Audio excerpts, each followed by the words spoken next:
지난 시간에 아합이 미가야 선지자의 말을 듣지 않고 다른 거짓 선지자들의 말을 듣는 장면을 우리가 보았습니다. 그는 길르앗 라못 전투를 하려고 했었는데 남유다 왕 여호사밧이 제안을 해서 선지자들의 메시지를 먼저 듣게 되었던 것이죠. 그런데 하나님께서 보내신 참 선지자였었던 미가야 선지자의 말을 듣지 않고 그는 거짓 선지자들의 말을 들었습니다. 그것은 그의 마음속에 이미 전쟁을 하는 쪽으로 자기 마음이 기울어져 있었기 때문에 그런 것이죠. 즉 그는 이 전쟁을 통해서 뭔가 자기가 이익을 얻을 수 있을 것이다, 그렇게 생각을 하고 있었고, 그러한 자기의 마음속의 그 소리, 욕망의 소리, 그리고 그 내면의 소리가 너무나도 크게 들렸었기 때문에 진짜 더 중요한 하나님의 소리, 하나님의 음성이 그의 귀에는 들려오지가 않았던 것입니다. 그래서 결국 그는 이 전쟁을 시작을 하게 되는 것이죠.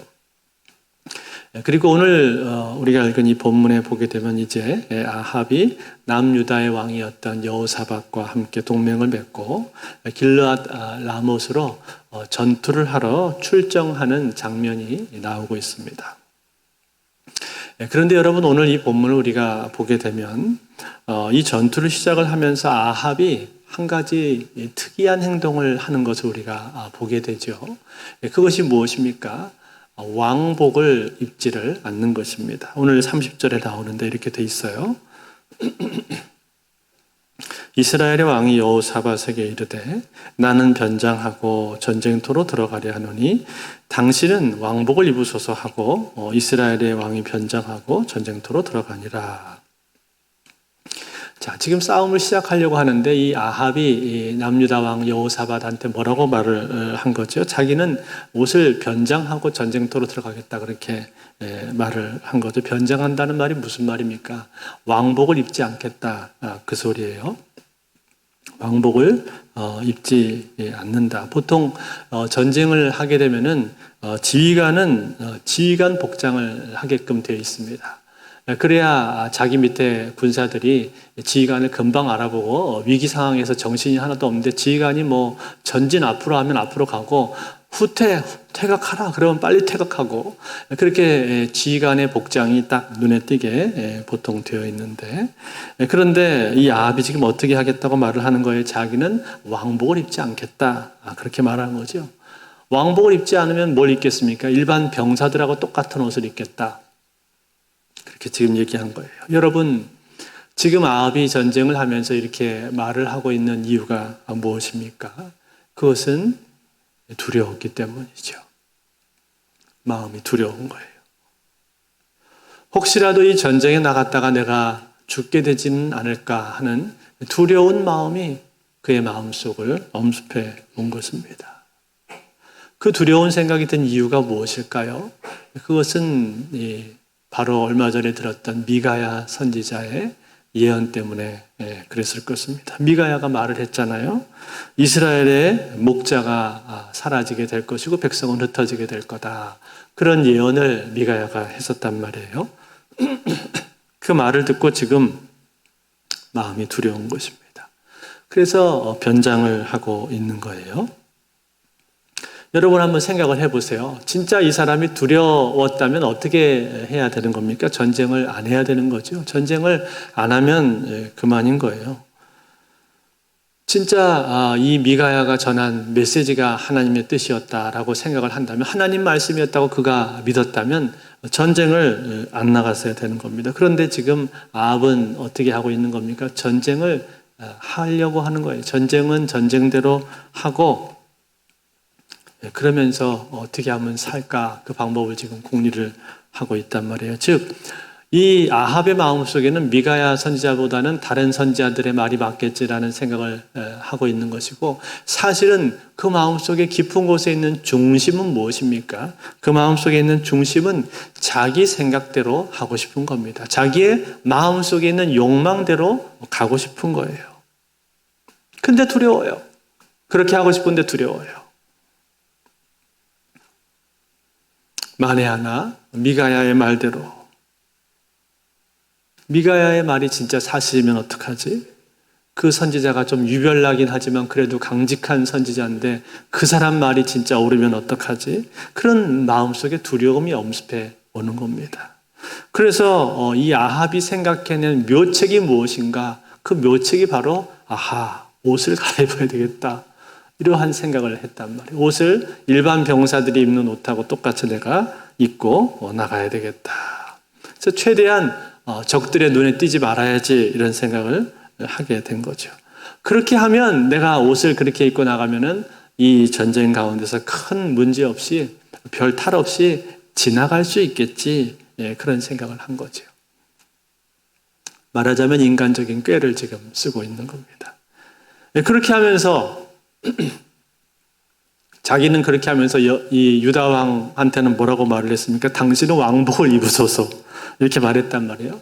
여호사밧 보고는 왕복을 입고 출전하라고 말을 했어요. 그럼 어떻게 되겠어요? 적군들이 볼 때는 자칫 이스라엘 왕으로 착각하게 되기가 쉽겠죠. 그래서 한편으로는 이 여호사밧을 일종의 방패막이 삼아서 자기 생명을 좀 건져보려고 꼼수를 부리고 있는지도 모르겠습니다. 그래서 이 아합은 일반 병사처럼 일반 병사와 똑같은 옷을 입고 지금 출전을 하게 되었던 것이죠. 그런데 한편 저 건너편에 있는 아람 진영, 아람 군대에서는 그들은 어떻게 하고 있었습니까? 어떤 작전을 세우고 있었죠? 아람 왕이 자기 지휘관들을 불러다 놓고는 이렇게 말을 합니다. 31절 말씀. 아람 왕이 그의 병거의 지휘관 32명에게 명령하여 이르기를 너희는 작은 자나 큰 자나 더불어 싸우지 말고 오직 이스라엘 왕과 싸우라 한지라. 오직 이스라엘 왕하고 싸워라. 무슨 말이에요? 다른 병사들은 하나도 죽이지 말고 이스라엘 왕만 죽이라는 말인가요? 그런 얘기는 아니겠죠. 다른 병사들하고도 싸우긴 싸우겠지만 특히 이스라엘의 왕을 노려라. 그렇게 말을 한 거예요. 그 이스라엘 왕은 절대로 살려두어서는 안 된다. 이런 얘기를 지금 이 아람 왕이 하고 있는 겁니다. 여러분, 아람 왕이 이렇게 말을 하고 있는 이유가 무엇일까요? 그것은 바로 과거에 당했던 치욕 때문에 그런 것이죠. 과거에 이스라엘 왕에게 전쟁에서 패해서 그들이 겪었었던 수치가 있었는데 그것을 지금 되갚아 주려고 하고 있는 것입니다. 물론 그때 이 아람 왕의 목숨만은 그가 살려주는 관대함을 베풀었었지만 그러나 이 전쟁에서 패했다는 사실 이 자체가 아람 왕에게는 굉장히 수치스러웠던 것이죠. 그래서 그것을 되갚아주고 싶은 마음이 있는 겁니다. 그래서 이스라엘 왕을 죽여라 이렇게 명령을 따로 내린 것이죠. 자, 이렇게 해서 전쟁이 시작이 되었습니다. 그런데 여러분, 전쟁이 시작되자마자 어떤 일이 생기게 된 거예요? 이 여호사밧, 남유다 왕 여호사밧을 보고 아람 군인들이 이스라엘 왕인 줄로 착각을 한 것입니다. 그래서 그 여호사밧을 향해서 집중적으로 이 아람 군인들이 공격을 하기를 시작한 거죠. 깜짝 놀란 이 여호사밧이 어떻게 합니까? 소리를 질렀다. 그렇게 돼서 소리를 질렀다. 뭐라고 소리를 질렀을까요? 아니야, 나는 아합이 아니야. 나는 이스라엘 왕이 아니라고. 나는 유다 왕이야. 이러면서 막 소리를 질렀다고 같아요. 그러면서 간절히 하나님께 기도하는 마음을 가졌겠죠. 다행스럽게 그때 이 쫓아오던 아람 군인들이 그가 이스라엘 왕이 아닌 것을 알고는 더 이상 쫓아오지 않았다. 그렇게 오늘 성경은 기록을 해주고 있습니다. 그런데 여러분, 그 다음에 보게 되면은 의미심장한 구절이 하나가 나오게 됩니다. 바로 그것은 아합에 대한 이야기인데요. 이 아합이 전쟁터에서 일반 병사처럼 옷을 변장을 했다 그랬잖아요. 변장을 해놓고 지금 적들의 칼을 피해서 요리조리 잘 다니고 있었습니다. 그런데 여러분 한번 생각을 해보세요. 아합이 변장했는데 혼자 변장하고 그냥 다녔겠습니까? 아니요, 그랬을 리가 없죠. 자기가 변장을 했지만 두려우니까 자기 옆에 호위 무사들을 다 심어놓지 않았겠어요? 내가 변장했지만 니들은 내 옆에서 나 반드시 지켜야 된다 이러면서 제일 싸움 잘하고 무술에 뛰어난 그런 자기 신복들을 다 옆에다가 배치를 시켜 놓았을 겁니다. 그러면서 이제 속으로 생각하기를 나는 옷도 왕복을 안 입었고 내 옆에 호위무사들도 있으니까 이 정도면 충분하겠지. 이 정도 대비했으면은 이번 전쟁에서는 내가 잘 넘어갈 수 있겠지. 그런 생각을 하면서 지금 이 전쟁터에서 왔다 갔다 하고 있었는데 그런데 여러분 어떤 일이 생기게 되었어요? 화살에 맞게 되었단 말이에요. 오늘 본문 34절이 참 의미심장한 구절이 나오고 있는데 34절 우리 한번 같이 볼까요? 같이 한번 읽겠습니다. 시작. 한 사람이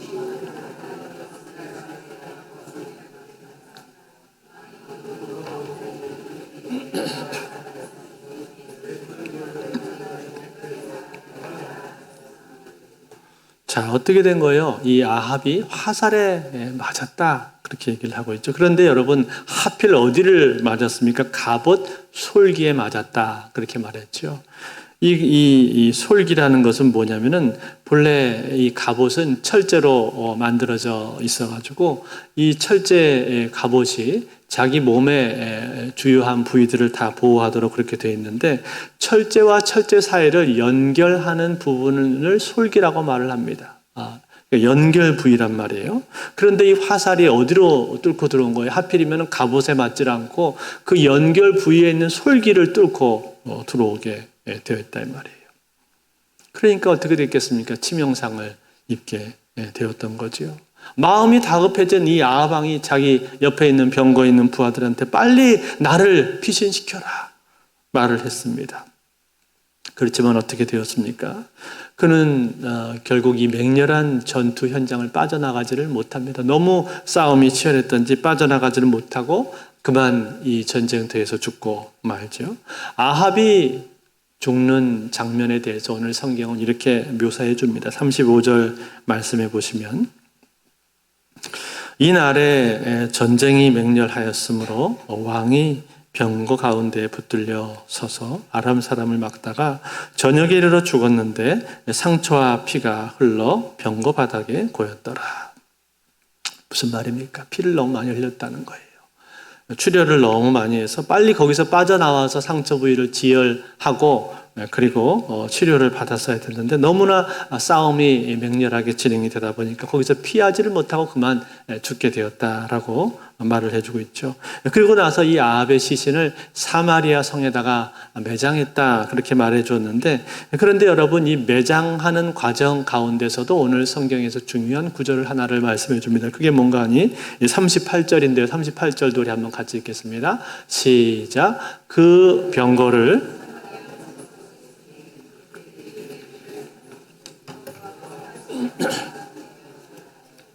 거기는 창기들이 목욕하는 곳이었더라. 자, 어떻게 되었다고 했어요? 아합이 탔던 그 병거를 씻으러 갔는데 그 병거 위에 아합의 피가 흥건히 고여 있었다는 거예요. 근데 그 아합의 피를 누가 핥았다는 거예요? 개들이 핥았다. 그렇게 말해주고 있죠. 또 거기는 창기들이 목욕하는 곳이었다. 즉, 이 바알이나 아세라 신전에서 음란한 제사를 드리는 성창들, 이 창기들이 목욕하는 곳에서 지금 그의 피가 씻겨졌다라고 말을 해주고 있는 겁니다. 여러분 이게 얼마나 수치스러운 일입니까? 얼마나 치욕적인 일입니까? 자기 죽음에 대해서 그 피가 창기들이 목욕하는 곳에 뿌려졌고 개들이 그 피를 핥았다 그렇게 말해주고 있어요. 그런데 여러분 이러한 최후, 이러한 모습은요 그냥 우연히 이렇게 된 것이 아닙니다. 우연히 된 것이 아니라 이러한 모습은 앞서서 이미 나왔던 얘기 아닙니까? 이미 엘리야 선지자가 아합에 대해서 예언할 때 이 말씀을 예언을 했었단 말이에요. 앞에 열왕기상 21장 19절에 보면 이렇게 되어 있습니다. 너는 그에게 말하여 이르되 여호와의 말씀이 내가 죽이고 또 빼앗았느냐고 하셨다 하고 또 그에게 이르기를 여호와의 말씀이 개들이 나봇의 피를 핥은 곳에서 개들이 내 피 곧 내 몸의 피를 핥으리라 하였다 하라. 자, 뭐라고 했어요? 개들이 너의 피를 핥아 먹을 거다라는 말씀을 했는데 그 예언이 지금 그대로 이루어지고 있다는 사실입니다. 사랑하는 성도 여러분, 그렇습니다. 하나님의 말씀은 반드시 이루어집니다. 하나님의 말씀은 하나도 땅에 떨어지는 법이 없고 반드시 역사 가운데 우리의 삶 속에서 이루어지게 된다는 거예요. 특별히 여러분, 이 말씀은 무엇에 대한 말씀이었습니까? 이 말씀은 심판에 대한 말씀이었죠. 그 심판이 지금 성취가 되고 있는 거예요. 이 아합을 향해서, 아합이 죄를 짓고 악을 행하고 있을 때 다른 사람의 포도원을 강제로 빼앗고 그리고 그 사람을 심지어 죽이기까지 했는데, 그러면서도 자기들이 승리했다라고 그렇게 의기양양해서 그렇게 아합과 이세벨은 생각을 하고 있었단 말이에요. 그렇지만 그들은 자기들이 승리했다고 생각을 했을지 모르지만, 그러나 하나님은 어떻습니까? 하나님은 그 모습을 다 보고 계셨다는 거예요. 하나님은 그것을 보시고 전부 다 알고 계셨어요. 그리고 하나님의 공의로운 판단에 따라서, 공의로운 판결에 따라서 하나님께서 그들을 심판을 하신다는 사실입니다. 사랑하는 성도 여러분, 그렇습니다. 하나님은요, 우리의 삶의 모습을 다 아시고 보십니다. 내가 하는 일들을 하나하나 다 보시고 그것을 기억하고 계시다는 거예요. 그리고 내가 이 땅을 살아가면서 누군가에게 억울한 일을 당했다면 그 억울한 일을 당하고 있는 나의 상황과 형편 역시 하나님은 알고 계십니다. 그러므로 사랑하는 성도 여러분, 오늘 여러분들 억울한 일을 당하셨습니까? 여러분들 불공평한 일을 당하셨습니까? 그렇다면 나의 억울한 상황을 하나님이 알고 계시다는 사실을 믿으시기 바랍니다. 하나님은 나를 아신단 말이에요. 세상 사람들은 모른다 할지라도. 다른 사람들은 그런 내용들을 알지 못할 수 있습니다. 다른 사람들은 내 삶의 모습을 보면서 뭔가 잘못되고 있는데 그렇게 생각할지도 모르겠습니다. 그렇지만 하나님은 아신단 말이에요. 하나님은 다 아시고 계산해 두십니다. 그리고 하나님의 의로우신 판단에 따라서 우리의 삶 가운데 간섭해 주시고 억울한 사람 풀어주시고 신원해 주실 줄로 믿습니다. 그러므로 그 하나님을 여러분들은 바라보시고 신뢰하실 수 있기를 바랍니다. 그런데 여러분, 오늘 이 아합이 화살에 맞게 되는 장면을 묘사할 때 오늘 이 열왕기 저자가요, 여기에다가 참 기가 막힌 단어를 하나 써놓습니다. 그 단어가 무엇인가 하면 바로 무심코라는 단어예요. 무심코. 오늘 34절에 나왔었는데 34절 앞부분에 보면 이렇게 되어 있죠. 한 사람이 무심코 활을 당겨 이스라엘 왕의 갑옷 솔기를 마친지라. 한 사람이 무심코 활을 당겼다. 여러분, 이 무심코라는 이 단어는 히브리 말로 레트모라는 단어인데, 이 단어의 뜻은 우연히 별 생각 없이 그리고 되는 대로 그런 뜻이에요. 그러니까 여러분, 이 화살을 한 사람이 병사가 쐈는데 이 병사가 무슨 생각을 하면서 이 화살을 쐈다는 거예요? 저기 이스라엘 왕이 있구나, 저 놈을 맞춰야 되겠다라고 이렇게 겨냥해서 쓴 것이 아니라는 거예요. 쏜 게 아니라는 거예요. 그렇게 쏜 게 아니라 어떻게 쐈다는 거예요? 그냥 대충 쐈다는 거예요. 아무나 한 놈 맞겠지 이러면서 대충 화살을 날렸다는 거예요. 그런데 그 대충 날린 화살이 어디로 날아간 거예요? 하필이면은 아합에게 날아간 것이고 아합에게 꽂힌 것이고, 하필이면은 아합에게 날아가서 그 갑옷, 철제 갑옷이 많이 있는데 거기에는 안 맞고 그 사이에 솔기를 뚫고 들어가 버렸단 말이에요. 하필이면 그렇게 된 거예요. 사랑하는 성도 여러분, 그게 바로 무심코입니다. 무심코. 그렇다면 여러분, 이 무심코가 우리에게 보여주고 있는 바가 무엇입니까? 무심코 쏜 화살인데 그 무심코 쏜 화살이 아합에게 가서 맞았다면 그것은 뭘 보여주는 거예요? 그 무심코 쏜 화살이 아합에게 가서 맞게 하신 분이 누구시라는 거예요? 하나님이신 줄로 믿습니다. 하나님께서 역사하셔서 무심코 쏜 화살이 아합에게 맞게 하신 거예요. 그것도 갑옷 사이를, 솔기를 맞게 하셔서 그 아합으로 하여금 치명상을 입도록 그렇게 만들어 주신 거예요. 그러므로 하나님의 눈을 우리가 피할 수가 없는 것입니다. 사랑하는 성도 여러분, 오늘 이 아합의 모습을 다시 한번 보십시오. 아합은 살기 위해서 몸부림치고 있습니다. 자기가 살기 위해서 모든 노력들을 강구를 하고 있습니다. 왕이나 되었으면서도 일반 병사처럼 똑같이 일반 병사 옷을 입고 변장을 해서 전쟁터에 나갔었던 것이고, 또 자기 대신 이스라엘 왕으로 착각할 만한 여호사밧이라는 인물도 방패막이로 앞에다가 세워 놓은 것이고, 또 자기 주변의 군사들까지 포진을 시켜서 자기를 보호하려고 했다 이 말이에요. 그렇지만 여러분, 결정적으로 아합에게는 뭐가 없었습니까? 그에게는 하나님의 보호하심이 없었습니다. 하나님의 방패막이 아합에게는 없었다 그 말이에요. 하나님께서 쳐주시는 방패막이 있었더라면 아합에게 그 어떤 것이 없었어도 아합은 죽지 않았을 텐데, 그 어떤 화살도 그를 뚫지를 못했을 텐데, 하나님께서 쳐주시는 방패막이 없었기 때문에, 보호막이 없었기 때문에 아합은 죽고 말았다는 거예요. 자기가 많은 노력들을 했지만, 자기 생명을 연장시켜 보려고, 자기 삶을 안전하게 지켜보려고 자기가 할 수 있는 모든 노력을 다 하고 머리를 짜내고 지혜를 짜내고 인간적인 꾀를 다 쏟아서 해봤지만, 그러나 하나님의 방패막이 그에게는 쳐지지가 않았기 때문에 그의 가슴팍에는 화살이 뚫고 들어올 수밖에 없었다는 거예요. 사랑하는 성도 여러분, 이것을 통해서 우리가 무엇을 배우게 되는 거예요? 우리의 삶 속에서 오직 하나님만이 나의 보호자가 되신다는 사실입니다.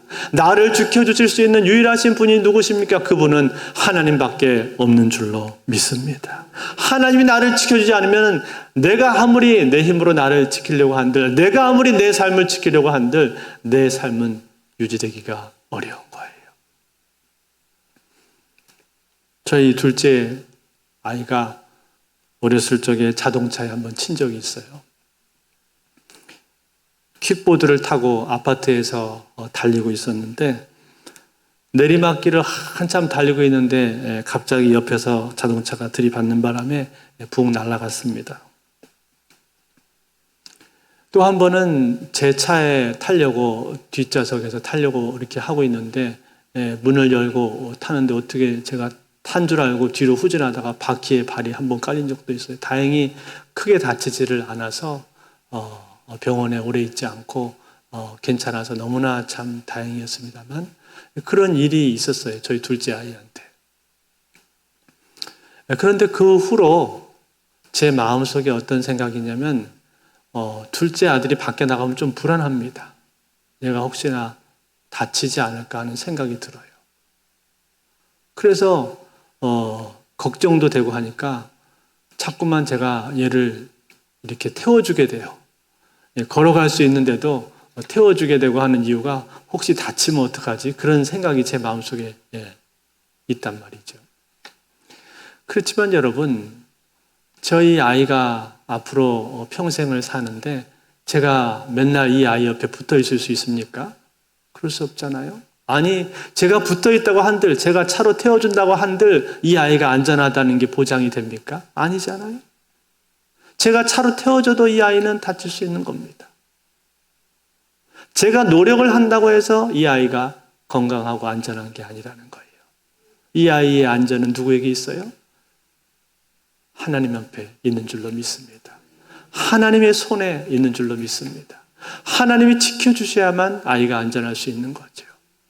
여러분, 그 아이만 그런 것이 아니라 첫째 아이도 마찬가지고 저도 마찬가지고, 아니, 이 자리에 있는 여러분들 모두 다 마찬가지 아닙니까? 우리의 삶이 누구의 손에 있는 거예요? 하나님의 손에 달려 있다는 사실이에요. 하나님이 우리를 붙들어 주시고 지켜주셔야만 우리의 삶은 안전할 수가 있는 거예요. 사랑하는 성도 여러분, 이것은 우리의 인생의 모든 부분이 다 그렇습니다. 내 인생의 안전, 그리고 존속, 그리고 우리 삶의 궁극적인 승리, 우리의 인생이 앞으로 잘 가는 것, 그것은 누구의 손에 있습니까? 하나님 아버지의 손에 있는 줄로 믿습니다. 하나님께서 우리와 함께 하시고 우리를 지켜주시면 우리의 인생은 안전할 것이고, 제 아무리 우리가 이 세상에 살 수 있는 모든 노력과 방법을 다 강구한다 할지라도 하나님이 내 인생을 지켜주시지 않으면 우리 인생은 안전할 수가 없습니다. 아무리 노심초사하고 수많은 대비책들을 세워놓는다고 할지라도 내 인생 프로젝트 1안, 2안, 3안, 4안, 아니 그런 내 인생의 계획을 10개 이상 세운다 할지라도 하나님께서 내 인생을 붙들어 주지 않으면 우리는 안전할 수가 없습니다. 그렇지만 하나님께서 내 인생을 강한 손으로 붙잡아 주시면 우리는 어떤 상황 가운데서도 안전할 수 있을 줄로 믿습니다. 그러므로 사랑하는 성도 여러분, 오늘 우리는 내 인생 가운데 무엇이 가장 튼튼한 기초인가? 무엇이 가장 안전한 기초인가? 그것을 생각하면서 이 세상 그 어떤 것도 내 인생의 가장 안전한 기초가 아니라 오직 우리 주 하나님만이 내 인생의 가장 튼튼하고 안전한 기초 되심을 믿고 견고한 기초가 되심을 믿고 오직 우리의 삶을 하나님께 맡기고 의지하는 저와 여러분들 다 되실 수 있기를 주의 이름으로 축원드립니다.